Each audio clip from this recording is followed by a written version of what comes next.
छोटे शेयर ऊंची छलांग। और हमें काफ़ी सारे दर्शकों के सवाल ऑलरेडी मिल चुके हैं और मैं रिक्वेस्ट करूंगा दर्शकों से कि फटाफट से अपने सवाल भेजना शुरू कर दें और तेज़ी के साथ, क्योंकि अंशुल भाई हमारे साथ जुड़ चुके हैं। एडीएफ फूड पर सवाल है कुलदीप जी का। ये 290 के रेट से इन्होंने एवरेज करे हैं या मतलब लिए हुए हैं, अब ये सेल करें या क्या करें? सर फिलहाल तो 260 का जो मेजर सपोर्ट है उसके आसपास चल रहा है। तो फ्रेश ब्रेकडाउन तो 205 रुपए के नीचे ही आएगा। 60 का सपोर्ट है, 2 रुपए बफर है। 205 के नीचे ही फ्रेश ब्रेकडाउन बनेगा। फिलहाल के लिए अगर ये लेवल प्रोटेक्ट होता है तो एक बाउंस बैक 260 265 तक मिल सकता है, वहां पे दोबारा सवाल पूछना चाहिए। ठीक है। सुरेंद्र कौर जी का सवाल है, और जीवन स्मॉल फाइनेंस बैंक 2500 शेयर हैं इनके पास 43 रुपए के भाव के। शॉर्ट टर्म का व्यू है, क्या करें? अंशुल जी, इसके रिजल्ट आए थे परसों और रिजल्ट्स कुछ खास नहीं थे। काउंटर उसके बाद करीब 3% टूटा भी और आज भी थोड़ा सा प्रेशर में ही है, तो रिजल्ट खास नहीं है। लेकिन उतने ख़राब भी नहीं है जैसा कि कंपनी का ट्रेंड रहा था कि बीच में थोड़ा ट्रेंड ख़राब हो गया था। अभी क्या करना है सर इस काउंटर पर?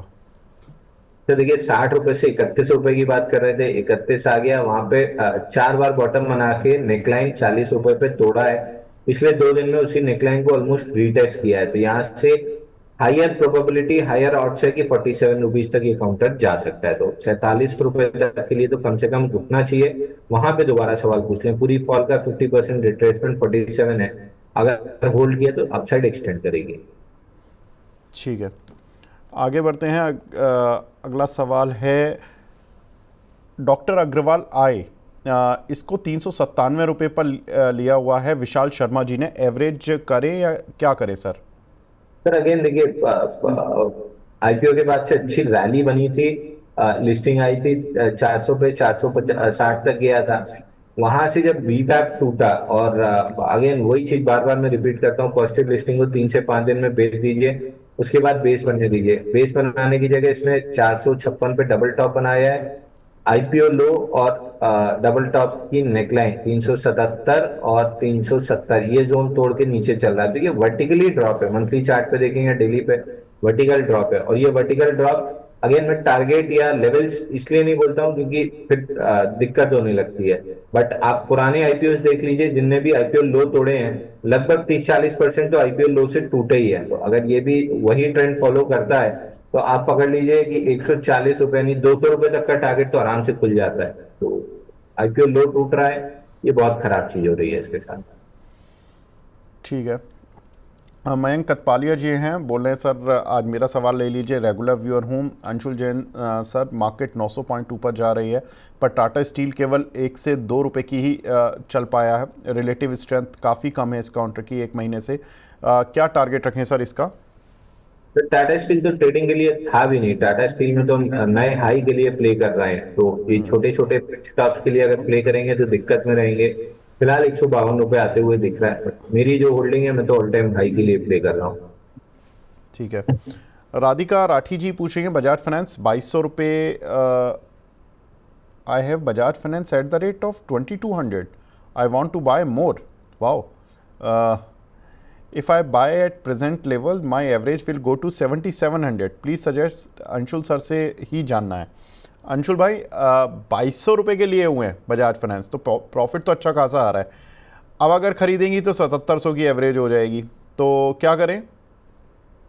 देखिए, कोई भी स्टॉक जब स्प्लिट और बोनस आता है, थोड़ा सा उसका पोस्ट कॉर्पोरेट एक्शन, अगर प्राइस एक्शन आप स्टडी करेंगे, या तो वो साइडवेज चला जाता है लिक्विडिटी एब्जॉर्ब करने के लिए, या फिर उसमें 20-30% का करेक्शन आता है। एकदम नियरेस्ट अगर आपको केस इन पॉइंट देखना है, रिलायंस देख लीजिए। जैसे ही स्प्लिट बोनस वाली चीज हुई, उसके बाद से रिलायंस दब गया। अब जाके इतना मोमेंटम आना स्टार्ट हुआ है जब 7-8 महीना उसने पूरा एब्जॉर्ब कर लिया।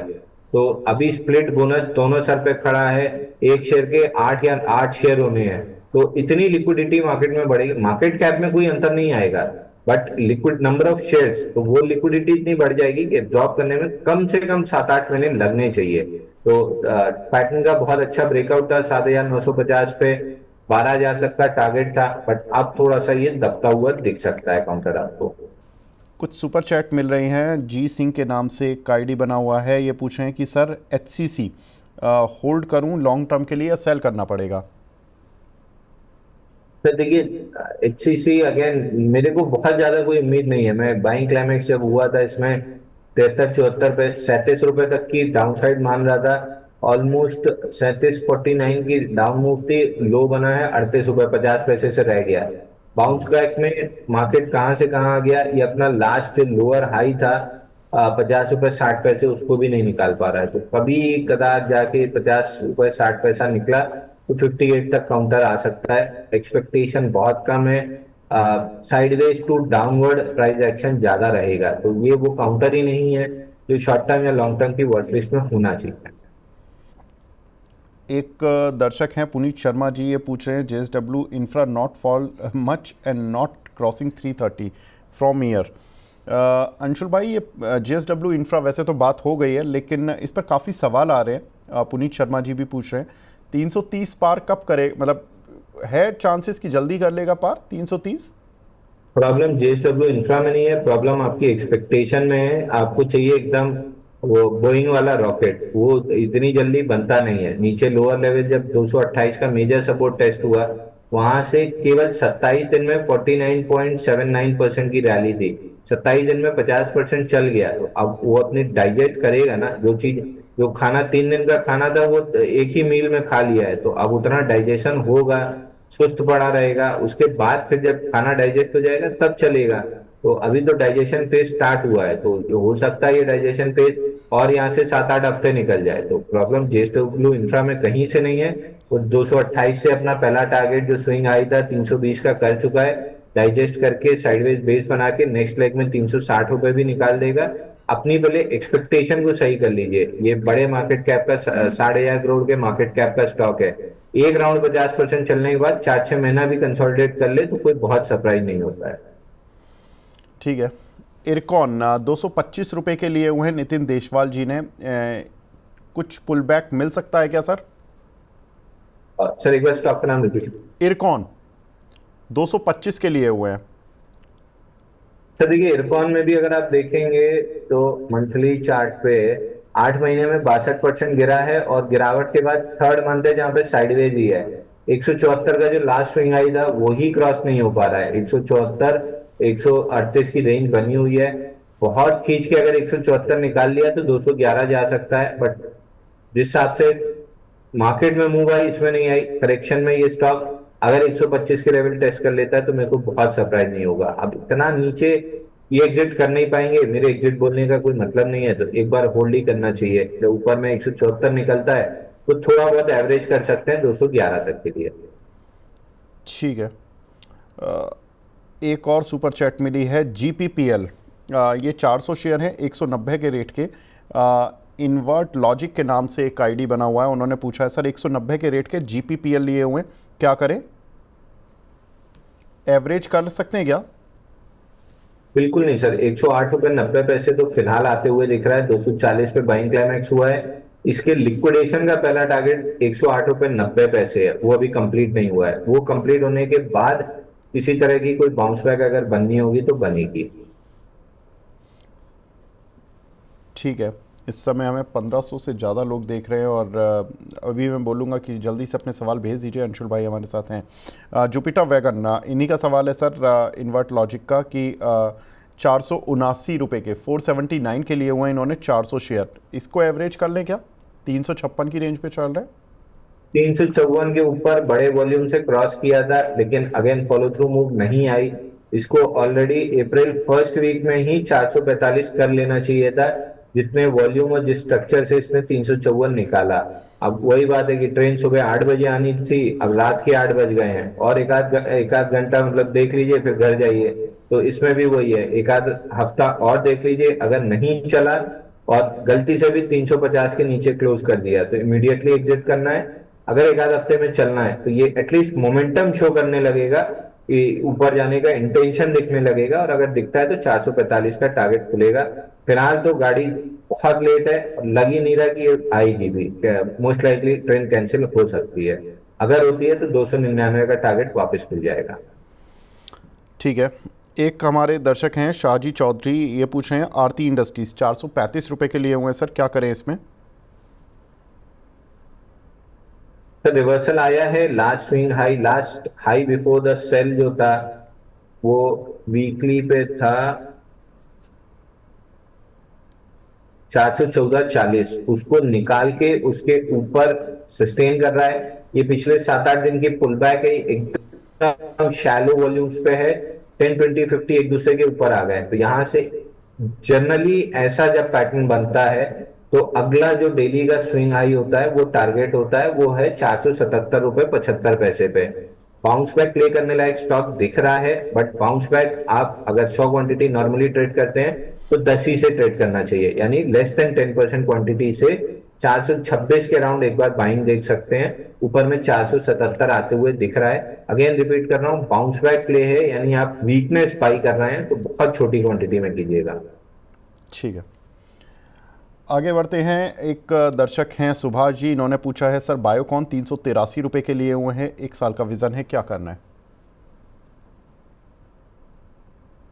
3 साल का विजन है सर, अगर बायोकॉन में तो आपको आराम से होल्ड करना चाहिए। इनकी जो भी वैक्सीन वाली और जो भी नई दवाई वाला जो भी चल रहा है, ये प्रोबेबली साल सवा साल में निपट जाना चाहिए। उसके बाद ये काउंटर हमको करीब करीब 700 रुपए आते हुए दिख रहा है। तो बायोकॉन में डेवलपमेंट अच्छा है, फंडामेंटल साइड या स्टोरी साइड। टेक्निकली ये 360 निकलने के बाद अच्छा खासा तेज हो जाएगा। तो अगर फंडामेंटल स्टोरी पे बिलीव है हमको है, तो हमने प्रीएम्प्टिव क्लाइंट्स को 300 रुपए के आसपास दिलाया है। अगर आपको है तो प्रीएम्प्टिव यही ले लीजिए। टेक्निकली प्ले करना है तो 360 निकलने के बाद ऑल टाइम हाई के लिए प्ले किया जा सकता है। आगे बढ़ते हैं, काफ़ी सारी सुपर चैट्स अभी मिल रही हैं। शंकर सिंह जी पूछ रहे हैं सर, अंशुल सर मैं आपके ग्रुप से जुड़ा हुआ हूँ, वहाँ जो टारगेट दिए जाते हैं अगर हिट ना हो तो वहाँ कितने दिन तक होल्ड करें, इसके बारे में कुछ बता दीजिए। तो सर जो आपके मतलब वो थोड़ा शॉर्ट टर्म और लॉन्ग टर्म में थोड़ा सा कंफ्यूज हो रहे हैं, तो उनको थोड़ा क्लैरिफाई कर दीजिए सर। तो देखिए, जो वराही ऐप पे जाते हैं उसमें मैं डिलीवरी कॉल देता हूँ, इंडेक्स कॉल देता हूँ, हमारी टीम फ्यूचर एंड ऑप्शन का देते हैं। तो किस सेगमेंट की आप बात कर रहे हैं ये क्लियर नहीं है, बट दो चीज क्लियर है। स्टॉप लॉस हो रहा है तो एग्जिट करना है, टारगेट हो रहा है तो एग्जिट करना है। अगर बीच में लटका है और अगर डिलीवरी कॉल है, 5, 7, 8 दिन में टारगेट अचीव होता है, फ्यूचर एंड ऑप्शन का है तो 1 से 2 दिन 3 दिन मैक्सिमम। तो कहीं भी 5 दिन से ऊपर में अगर दोनों चीज नहीं हुई है तो एग्जिट कर लेना है। श्रीराम फाइनेंस 710 रुपये पर लिए हुए हैं रोशन जी ने, इसमें क्या करें सर शॉर्ट टर्म में? श्रीराम फाइनेंस, हाँ जी। तो स्टॉक पे तो डिस्कस हुआ था कि 722 के आसपास ऑल टाइम हाई के पास से रिजेक्शन बना है, तो लॉन्ग लिक्विडेशन में पहला टारगेट 589 का बनेगा। 589 अगर प्रोटेक्ट होता है तो ये राइट साइड डेवलप करने जाएगा, तब जाके कुछ बाइंग बनेगी। फिलहाल तो 589 आते हुए दिख रहा है। टूटेगा नहीं टूटेगा वहां पहुंचने के बाद ही पता चलेगा। फिलहाल तो वॉल्यूम साइड से भी कोई भी एविडेंस क्लियर नहीं है। ठीक है, गायत्री कुलकर्णी जी का सवाल है, आरके फोर्जिंग में क्या करना है सर, 1 साल का विजन है। सर ये स्टॉक में भी 20 हफ्ते में 43% करेक्शन हुआ है। मार्केट अपने मतलब नियर अबाउट हाइस पे है, बैंक निफ्टी तो ऑल टाइम हाई पे है। और ये स्टॉक वापस से अपना जो स्विंग लो बना था उसको भी तोड़ रहा है, तो स्टॉक तो खराब ही लग रहा है। आज ही कल में या तो रिजल्ट आ चुके हैं या आने, मेरे ख्याल से आज ही कल में रिजल्ट आने वाले हैं।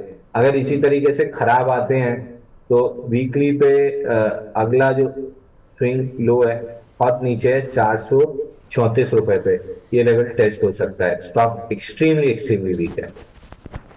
ठीक है, बालविंदर जी सिंह जी का सवाल है, कॉनकोड एनवायरो बाय किया हुआ है 782 पर, क्या करें sir? Concord water, sir again perfect stock है जो आईपीओ पॉजिटिव लिस्टिंग क्यों जल्दी निकल जाना चाहिए। अगर लिस्टिंग के दिन वीवैप के नीचे क्लोज हो या फिर 3 से 5 दिन अगर पॉजिटिव रह रहा है तो लिस्टिंग के दिन अपने वीवैप 823 के नीचे आगे क्लोज किया था।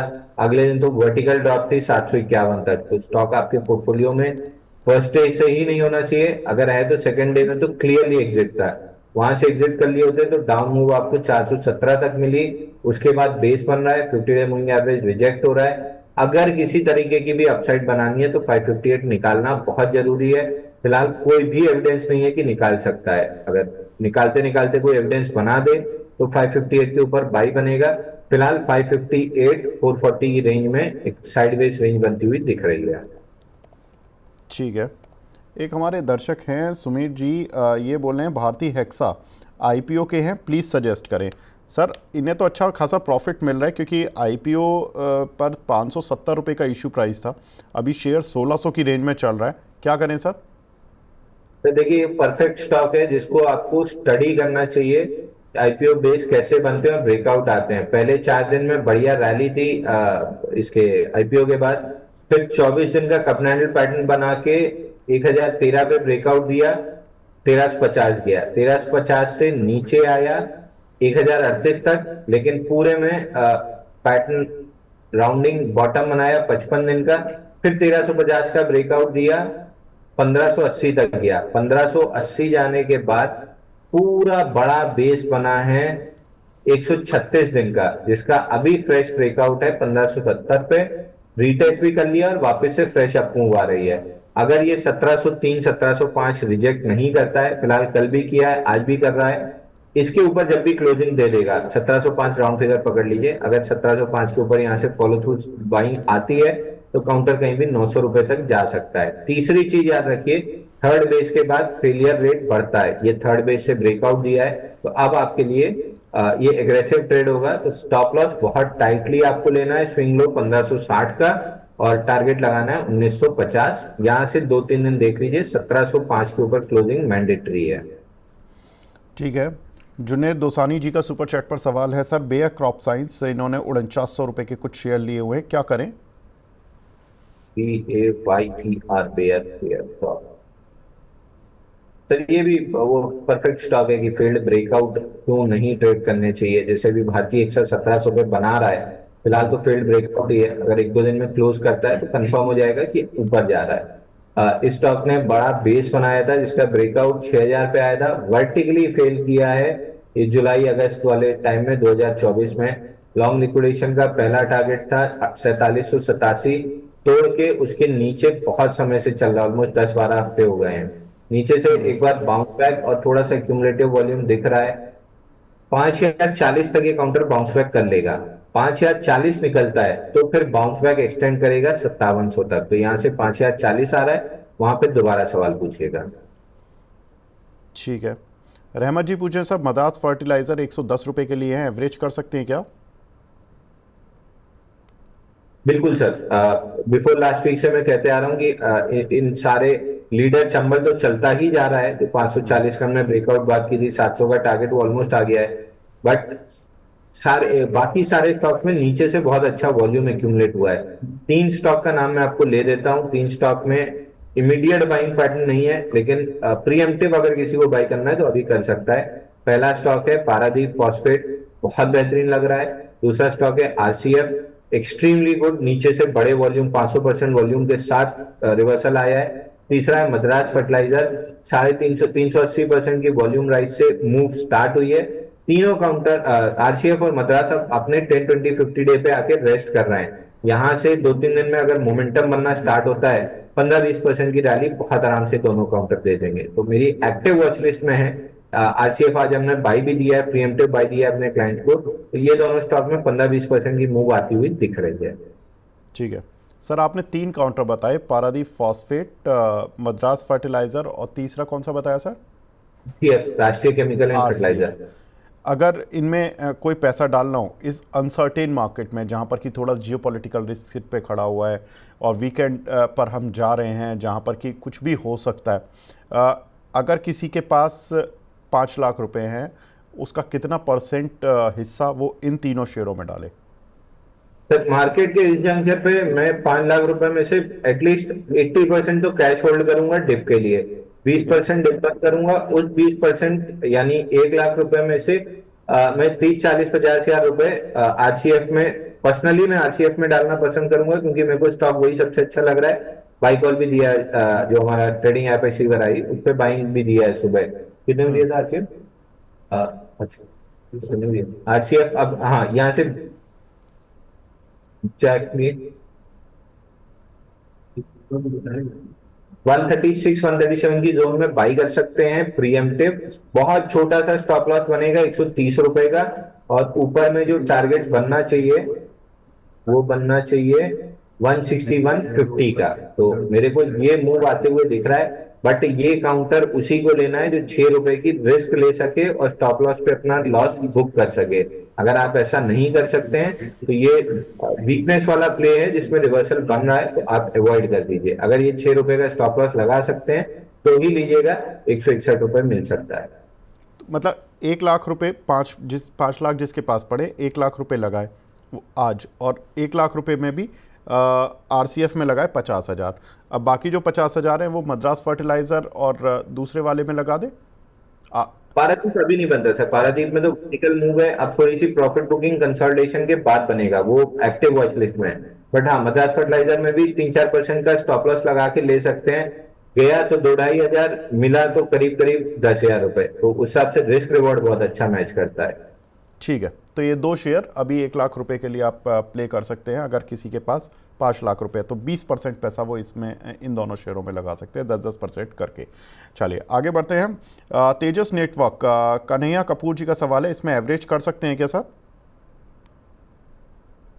तेजस नेटवर्क अगेन बाइंग क्लाइमेक्स के बाद लॉन्ग लिक्विडेशन, मंथली का टारगेट कंप्लीट हो चुका है 651। अब ये स्टॉक यहाँ पे बेस बनाएगा तो ऊपर जा सकता है, या आरके फोर्जिंग जैसे बेस का लोअर एंड 651 तोड़ता है तो 510 का टारगेट बनेगा। कोई भी क्लैरिटी नहीं है स्टॉक में बाउंस बैक की। टेक्निकली एक्सट्रीमली वीक है, तो हम मान के चल रहे हैं कि 651 टूटेगा, 510 आएगा। बट एविडेंस अभी ना बाउंस बैक का है ना फ्रेश ब्रेकडाउन का है, साइडवेज ज्यादा दिख रहा है। 900 से 651 का स्टॉक आपकी वॉच लिस्ट में नहीं होना चाहिए। अगर है तो 650 के स्टॉप लॉस से होल्ड कर सकते हैं। ठीक है, अब निफ्टी लाल निशान में आ चुका है, हालांकि सेंसेक्स नहीं आया, सेंसेक्स 200 पॉइंट ऊपर है, लेकिन निफ्टी रेड मार्क में आ चुका है। 24,332 का स्तर है इस समय। आईडीएफसी फर्स्ट बैंक का, इस पर कलर आइडियाज के नाम से एक आईडी है, वो पूछे कि सर 1 मंथ का टारगेट क्या रखें आईडीएफसी फर्स्ट बैंक पर? सर आईडीएफसी फर्स्ट बैंक में 1 महीने के समय में मत बांधिए इसको, थोड़ा सा समय ले सकता है। बट 52 रुपए पे जिस आपका बाउंस बैक बना है, पूरी डाउनफॉल का 50% 76 रुपए के आसपास है, वहां तक का टारगेट महीना 2 महीने में मिल सकता है।